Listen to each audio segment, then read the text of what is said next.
আর মাত্র কিছুদিন পর স্বাধীনতা সংগ্রাম। প্রচুর দেশপ্রেম পাবেন, বাইকে, গাড়িতে, বাড়িতে এবং গাঁড়েও দেখবেন পতাকা গুঁজে ঘুরে বেড়াচ্ছে। এরা কিন্তু মানে একটাও প্রকৃত দেশপ্রেমিক নাই, এরা লোক দেখানো দেশপ্রেমিক। দেশে আজকে মারা বাঙালিদের খেলাচ্ছে, যে বাংলা থেকে সৃষ্টি হয়েছিল দেশপ্রেমিক, সেই বাঙালিদের খেলাচ্ছে বাংলাদেশি বলে। তাই 15ই আগস্ট আসছে, দেশপ্রেমিক যখন আপনি হবেন, পতাকা লাগিয়ে ঘুরবেন, গানে গুঁজে ঘুরবেন, তখন অবশ্যই আগে দেশটাকে বাঁচানোর চেষ্টা করবেন। এই যারা বাংলা ভাষা নিয়ে বাংলাদেশি বলছে এবং বিভিন্ন রাজ্য থেকে আমাদের বাংলা দিকে তাড়াচ্ছে, সে হিন্দু হোক আর মুসলমান হোক, উভয়কেই তাদের বিরুদ্ধে প্রতিবাদ করবেন, গর্জে উঠবেন, তাদের মুখোশটা খুলে দেবেন, দরকার হলে বাল চেঁচে নেবেন। আর অনেক কষ্ট করে দেশ স্বাধীন হয়েছে, অনেক রক্ত ক্ষয়ের মাধ্যমে, এটাকে নিয়ে মজাক করবেন না। এই দেশ স্বাধীন দেখলাম বাবা, গার্লফ্রেন্ড বয়ফ্রেন্ড দেশ স্বাধীনের নাম করে বাড়ি থেকে বেরোচ্ছে এবং জঙ্গলে গিয়ে বিভিন্ন রকম কুকর্ম করছে। পরের দিন পতাকাগুলো রাস্তাঘাটে ড্রেনে পড়ে থাকছে, কোনো খবর হচ্ছে না। জাতীয় পতাকার এই ধরনের অসম্মান করবেন না।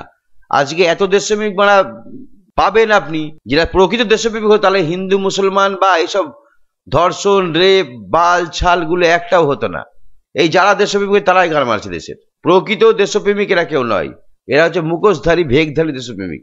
যে মানে এদের দেখলে মারা কেমন হবে, 3 কালারের মানে শাড়ি কিনে পেটি দেখিয়ে নাচবে, দেখবেন ছেলেগুলো দেখবেন বাইকে করে একটা মারা পতাকা গুঁজে, জাতীয় পতাকা গুঁজে বিরাট স্টাইল দিয়ে মারলো গাড়ে ধাক্কা মদকে। কিভাবে দেশটা স্বাধীন করেছে সেই ইতিহাসটা যদি আপনারা ভালো করে জানতেন আর স্বাধীনতার মানেটা কি সেটা বুঝতেন, তাহলে এইগুলো আপনারা করতে পারতেন না। 3 রঙা শাড়ি পরিয়ে পেটি দিলি নাচবেন, আবার বাইকে গাড়ে গুঁজে মদ খেয়ে ঘুরে বেড়াবেন, স্পিডে গাড়ি চালাবেন, গিয়ে মারবেন ধাক্কা। আপনি না মরলে যাকে ধাক্কা মারে সে হয়তো মরে যাবে। আর দেশের এই যে বিভিন্ন রাজনৈতিক দলগুলো হিন্দু মুসলমান করছে, এর বিরুদ্ধে আপনারা একবারে প্রতিবাদ করবেন না, এটা আমরা দেশ স্বাধীন হলো না। এইভাবে এই জন্য কিন্তু দেশ স্বাধীন হয়নি। প্রকৃত দেশ স্বাধীনটা যাদের জন্য হয়েছে বা যার কারণে, সেই কারণটা আমরা ভুলে গেছি। এখন আমরা মুসলমান হিন্দুদের, হিন্দু মুসলমানদের গানে বাঁচার চেষ্টা করছি, আর এটা এক শ্রেণীর লোক করছে।